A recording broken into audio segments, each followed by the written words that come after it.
Čestitke, zmagovalna ekipa, kako se počutite, kako sta zadovoljna? Ja, zanimivo je bilo prej poslušati utemeljitev, predtem smo vedeli, kdo bo zmagal, pa smo poskušali ugotoviti, a smo to mi ali nismo, pa nekako so bili neki znaki, da bo. Je bilo malo nervozni, ampak ja, smo veseli in ponosni, da se je naš trud tudi zdaj, da so ga prepoznali.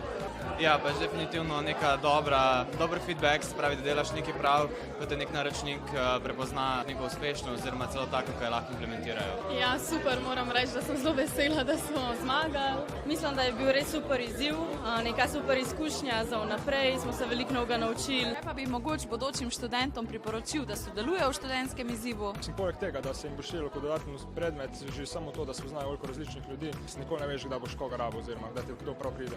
Definitivno, da se naučiš še nekaj dobiš neke dodatne kompetence izven pač klasičnih šolskih klopi. Pa predvsem meni se zdi zelo dragoceno to, ko spoznavaš oziroma se imaš možnost predstaviti, pokazati tudi ne le delodajalcem, ampak uspešnim ljudem iz različnih področij in mislim, da je to za reference, za prepoznavnost tudi zelo koristno.